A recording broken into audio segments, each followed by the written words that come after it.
Arquiteto, você sabe como é que funciona uma piscina? Quais tipos de piscina a gente tem?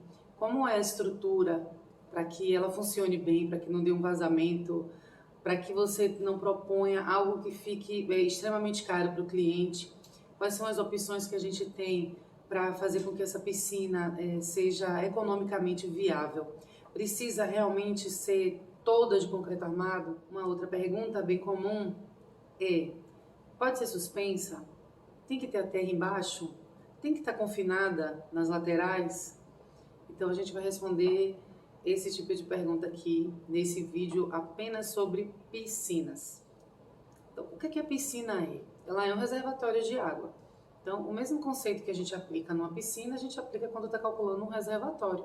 Com a diferença que o reservatório tem a tampa, né? E a piscina não tem a tampa. Qual o tipo de esforço que atua na piscina para que ela precise ser de concreto armado, né? Ou, como algumas pessoas têm executado, de bloco cheio, bloco de alvenaria, né? Aquele bloco de cimento cheio, com ferro dentro. Então, que tipo de esforço atua numa piscina? Eu acho que é a primeira coisa que a gente precisa entender para poder desenvolver um bom projeto de piscina, né? Você, por exemplo, botar uma espessura de parede coerente no seu projeto de arquitetura. Então vamos lá. Numa piscina atua basicamente um esforço chamado empuxo. Então eu vou botar uma imagem do empuxo, como é que ele atua. O empuxo ele é uma carga triangular. Então, da mesma forma que você, olhando o raciocínio aí com base nessa imagem, ele tem o seu maior valor na parte inferior, ou seja, quanto mais profundo, maior o valor do empuxo. Quem faz esse empuxo? É a força da terra que está atuando na parede de fora para dentro. Então, e a água? A água também exerce empuxo sobre a parede, só que de dentro para fora. Quando a piscina está cheia, o que acontece? O empuxo interno meio que anula o empuxo externo. Então eu tenho ali uma condição estável e um está anulando o outro.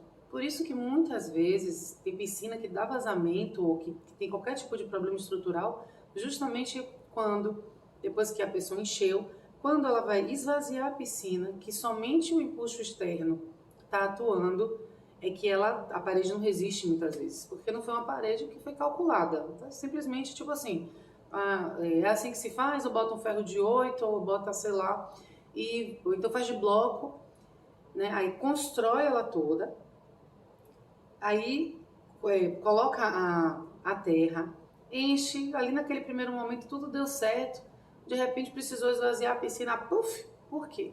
Porque aquele empuxo interno que estava combatendo o externo deixou de existir, a parede não resistiu e a piscina caiu. Acontece sim. Tem um outro fato interessante sobre o empuxo, né?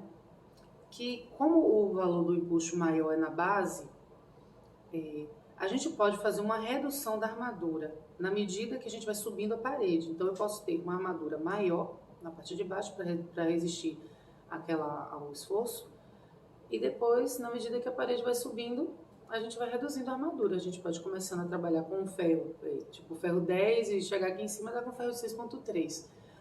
É usual? Depende, na verdade, da relação do calculista com o executor. Porque, por exemplo, se eu vou fazer um projeto de uma piscina, onde eu não sei quem vai executar, eu não conheço, eu prefiro calcular e diminuir essa redução, né? Vamos dizer que isso aqui só acontece, tipo assim, 2 vezes. Ela vem com o mesmo ferro e depois só cai em cima que eu reduzo. Se reduzir. Por quê? Porque eu não sei quem está executando. E de repente se cair, né, daqui que se descubra o que foi que aconteceu, o que acontece é que às vezes o pessoal inverte o ferro na obra. Não, vamos botar aqui embaixo o 6.3, o calculista deve ter errado, bota o 10 lá em cima, por algum motivo que eu não consigo entender. Mas acontece assim, de inverterem. Eu faço isso muito em viga também. Em viga, às vezes eu poderia retalhar ela e ficar alterando os diâmetros, mas quando eu não sei quem vai executar, eu prefiro não correr certos riscos, para que a edificação não corra certos riscos, né? como por exemplo, quando o momento negativo é maior do que o positivo, se eu coloco um ferro maior em cima do que embaixo, o operário ou o armador, ele pode achar, né, que a gente errou. A gente não errou não, é aquilo mesmo lá. Mas para não cair no erro que eu já vi acontecer, é melhor igualar para não ter problema. Na questão da espessura de parede, adote aí entre 15 e 20 centímetros de concreto, fora o acabamento, fora o revestimento, tá certo? Seria uma espessura coerente aí. É possível armar a piscina com bloco de cimento? É possível. Porém, lembra da questão do empuxo que eu acabei de falar? Você precisa ter um cuidado. Na parte inferior, eu tenho aqui a laje, eu tenho que subir um pedacinho de concreto. Eu não posso fazer simplesmente a laje e já iniciar com o bloco. Aquele ponto da virada é um ponto crítico. É justamente nesse ponto que a gente usa uma armadura chamada ferro em laço. Essa armadura, ela trabalha o empuxo ao vazio. Vou mostrar uma imagem, um desenho que eu fiz. Essa armadura combate o empuxo ao vazio. Aquele ponto é o ponto de fissuração e infiltração de piscina. Então, se você tem pelo menos o cuidado de vir com a laje, subir como se fosse uma viga invertida, como eu coloquei no desenho, e a partir daí, sim, você começar os seus blocos, você já evita que naquele ponto do empuxo ao vazio a piscina fissure. Então, ela vai abrir, ela não vai abrir, ela vai ter uma armadura que vai combater essa fissuração. Em relação à espessura de fundo de uma piscina, considere aí 15 a 20 centímetros. Agora, isso eu estou falando para um projeto de arquitetura, porque tudo isso tem que ser calculado. O fundo de uma piscina, por exemplo, ele tem que ser calculado não só com base na altura da lâmina d'água. Isso é a primeira conta. Mas ele precisa ser calculado em função da resistência daquele solo. Olha só, o solo, ele trabalha como se fosse um colchão de mola, segurando a estrutura. Então, tanto é que a gente calcula um índice chamado coeficiente de mola, quando a gente quer calcular o fundo de uma piscina, o fundo de um reservatório, para a gente saber quanto é que aquela piscina recalca no solo. Então, a gente vai aumentar ou diminuir a espessura em função desse coeficiente de mola que é calculado. Tem uma outra coisa muito interessante que precisa ser levada em consideração no cálculo de uma piscina, do fundo da piscina, que é a subpressão.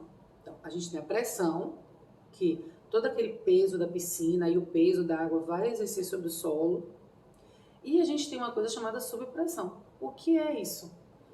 É quando você tem um lençol freático aflorado que tende a fazer uma força de baixo para cima, fazendo com que a piscina suba. Eu tenho certeza que você já deve ter ouvido falar de casos de pessoas que executaram a piscina e no outro dia a piscina amanheceu para cima. Então, isso aí é comum também. Então, precisa do exame do solo, precisa do teste de sondagem, para que você tenha consciência de resistência de solo, para que a gente possa calcular o coeficiente de mola, e também da existência de lençol, para a gente avaliar a questão da subpressão. Se houver lençol freático aflorado, ou em determinada época do ano ele aflora, pode não ser o ano todo, a gente precisa calcular o quanto isso vai atuar na piscina, que força é essa. Para quê? Para a gente aumentar o peso da piscina. Então, às vezes a piscina ela tem um lastro gigantesco, um fundo de piscina, 40 centímetros, por exemplo. Não é porque a piscina precisa disso para poder existir. Ela só precisa do peso para que ela não seja empurrada de baixo para cima, no caso da existência da subpressão causada pelo lençol freático. Então, quando você pega um projeto de estrutura, seja do que for, mas de uma piscina, por exemplo, precisa entender o seguinte, houve todo um cálculo por trás daquilo, né? Então, nossa, 40 centímetros de fundo, nunca vi para que esse exagero, bota metade disso que aguenta, claro que aguenta, com certeza. Só que na hora que o lençol subir, a piscina vai subir junto. Então, precisa ter muito cuidado. E não é só com essa questão do lençol freático, dele subir, não acontece só em piscina, não. Acontece em sapata também. já tive edificação que eu calculei a sapata para ela suportar a subpressão. Até que ponto? Olha só, aí eles cavam um buraco, aí eles executam a sapata, o executor vai lá, faz a sapata. Aí ele vai fazer a viga baldrame, ele vai subir os pilares, ele vai levantar o bloco. Mas daqui que ele coloque peso suficiente, a pressão da água pode ser maior do que aquele peso da sapata. Então a força que a água está exercendo aqui pode ser maior do que o peso da sapata. O que ele vai fazer? Vai suspender a sapata. E na hora que ele começar, o executor começar a levantar o prédio, ela vai recalcar. Então, isso também precisa ser levado em consideração. Quando a gente vai começar um projeto, que a gente analisa o terreno, analisa a região, levado em consideração se tem um charco próximo de um lago, de um rio, o que é que tem por perto. Em relação à piscina suspensa, eu já fiz um vídeo sobre piscina suspensa, relatando até um caso que aconteceu aí, não tem muito tempo, de um prédio de luxo, onde a piscina desabou, né? Eu vou deixar o link aqui desse vídeo, onde eu já falei a respeito da piscina suspensa e desse caso da piscina que caiu. Você precisa ter muito cuidado com a piscina suspensa. A gente precisa permitir que o estruturalista tenha apoio para fazer uma boa piscina, né? Se você pode permitir isso no seu projeto, a ancoragem das armaduras, posicionamento de pilares, você está facilitando a estrutura. Não é facilitando o estruturalista, mas facilitando a estrutura no seu dia a dia. E além da parte estrutural, a gente vai trazer aqui com o Ivanê uma orientação a respeito de dimensões mínimas para uma casa de bombas, né? Como é que é essa casa de bomba da piscina? Como é que isso funciona? Então eu vou trazer aqui nesse vídeo esse complemento aqui, para que além de você colocar no seu projeto a sua seção da piscina já pensada na questão de espessura de parede, de fundo e de apoio, no caso de uma piscina suspensa, né, que você precisa se preocupar, também em relação à casa de bomba. Qual é a seção mínima, qual é a área mínima, uma forma coerente aí para que a coisa funcione bem no projeto do seu cliente. Dimensões mínimas para casa de piscina. Aqui eu vou apresentar para vocês uma casa hoje com borda infinita, recirculação, tá? Uma borda, aqui um espelho d'água. Para esse tipo de piscina, a dimensão confortável para manutenção é entre 2,15 e 2 metros e 1,80 m. Por quê? Porque você aqui tem a bomba para fazer a recirculação, tá? A bomba e filtro, e mais a bomba de recalque, que vai fazer o tratamento do espelho d'água e dos retornos da parte referente à cascata. As bombas, elas têm que estar trabalhando sempre afogadas. Por quê? Para não promover o efeito de cavitação, que seria isso, não deixar com que ela opere afogada. Então, outro detalhe é trabalhar com ela sempre no nível abaixo da água da piscina, que garante com que ela trabalhe numa posição confortável, e a altura média para uma casa de bomba seria 1,80 m, para que você conseguisse fazer a troca de peças, de manutenção da bomba e do filtro.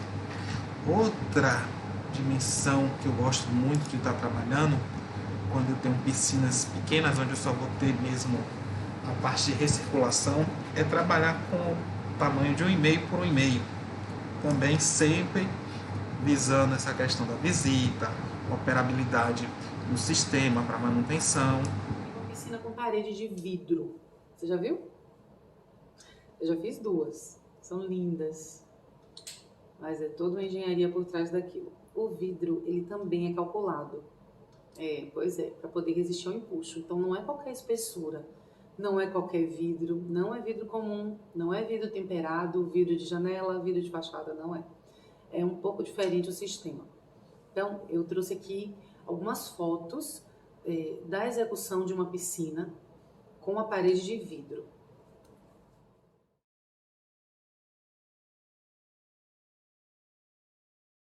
Então, na verdade, a gente primeiro deixou um preparo de concreto armado, com um sulco, para que a gente possa encaixar o vidro. Daí ele vem, encaixa o vidro, e depois desse vidro encaixado, ele vem com um tipo de produto que faz a vedação e que permite também que o concreto se dilate dentro do seu coeficiente de deformação e o vidro também se dilate dentro do seu coeficiente, porque são diferentes. Então eles não vão dilatar da mesma forma. Se você botar um encostado no outro e jogar cimento, não vai funcionar. Então tem essa borracha entre eles para que justamente se permita o movimento sem que abra fissura. Ainda assim pode ficar uma bolha, tem um pontozinho de filtração, mas tudo isso é corrigido depois. É um caso muito interessante. O da piscina de vidro é diferente, é muito charmosa, é cara, mas realmente é muito bonita. Então, a gente falou a respeito da ligação do fundo com a parede, no caso de uma piscina de bloco. E a parede? Como é que a gente faz com a parede? Bem, você pode usar o bloco cheio com a ferragem e isso também é calculado. Não é colocado de qualquer forma, não. Quando eu calculo, eu uso o mesmo raciocínio que eu uso para calcular uma laje. Quando a gente calcula uma laje, eu não tenho uma treliça, eu não tenho bloco. O bloco não tem nada, não tem ferro, não tem concreto. Então eu uso o mesmo raciocínio. Eu boto uma carga distribuída na laje, não boto? Só que no caso da parede de bloco, que também é um raciocínio de contenção, quando você quer uma contenção de bloco, é a mesma coisa de ser uma laje em pé, com uma carga, só que ela não é distribuída assim, né, nela toda a mesma carga, ela é trapezoidal porque é a carga do empuxo. Então é possível sim fazer uma piscina com a parede de bloco. Agora, a depender da profundidade, do comprimento, é um ponto bem importante também a questão do comprimento da piscina, que da mesma forma que acontece numa laje, e a laje quando ela é comprida demais, ela se transforma numa laje corredor e daí eleva muito o momento, os esforços aumentam muito, da mesma forma uma piscina. Então eu também posso cortar a piscina com uma viga, né, nela toda, para que a gente não tenha aquela laje corredor, a gente tenha uma laje armada tipo cruz, que vai reduzir muito a ferragem dela. Então eu já tive piscinas enormes, como nesse condomínio lindo que eu projetei, e é uma piscina super comprida.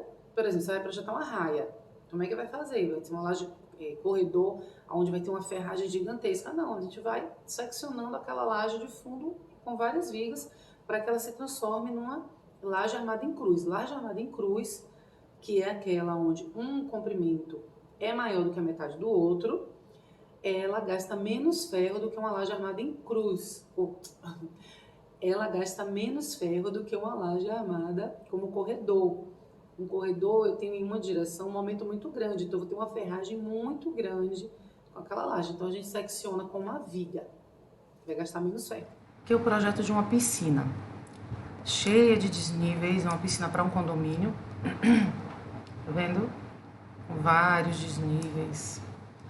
Então, com rampa para acessibilidade, que eu achei super interessante, né? O arquiteto ter previsto rampa de acessibilidade na piscina. Eu fiz aqui.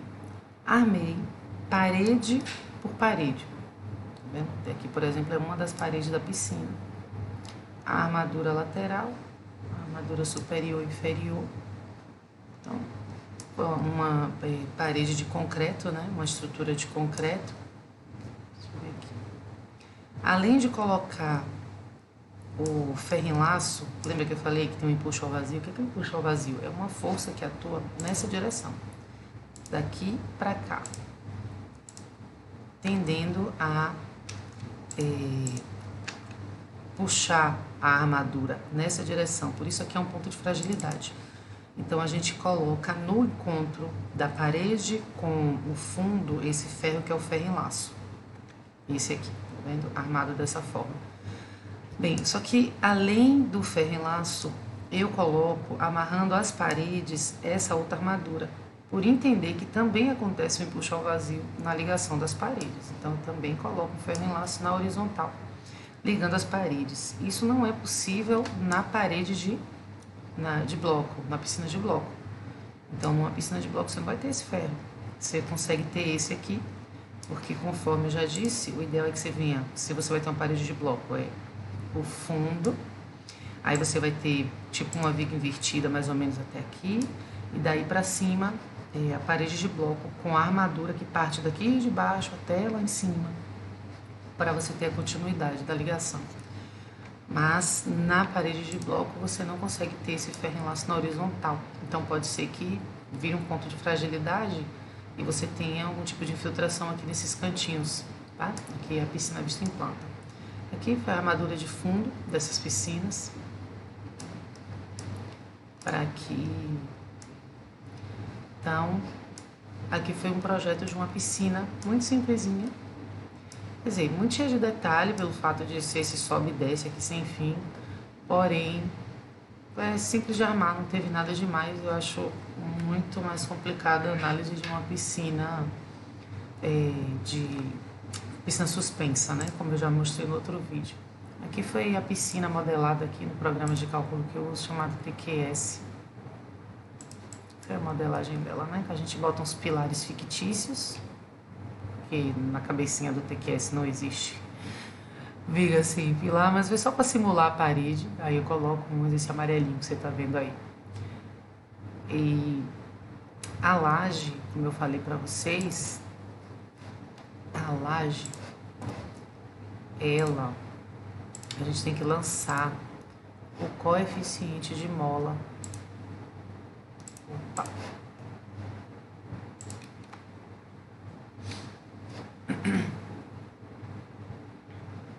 Aqui eu vou clicar em qualquer laje. Tá vendo? Isso aqui foi um coeficiente de mola calculado. O que é o coeficiente de mola? A laje é apoiada sobre um meio elástico em toda a sua extensão. Ela pode se apoiar em vigas ou pilares, mas nesse caso aqui ela se apoiou sobre uma base elástica. O solo, então, é a base elástica. Qual foi o valor desse coeficiente de mola? Deu 500. Isso foi calculado. É calculado em função da resistência do solo e do tipo de solo. Então, é o resultado da sondagem que me dá os dados necessários para poder fazer esse cálculo. O que ele diz para mim? Quantas toneladas são necessárias para que essa piscina desça a 1 metro? Por isso a unidade dele é tonelada-força por metro. Eu sou Fabiana Carqueja, engenheira civil e estruturalista, e trouxe aqui informações para que você, arquiteto, possa fazer um projeto ainda melhor.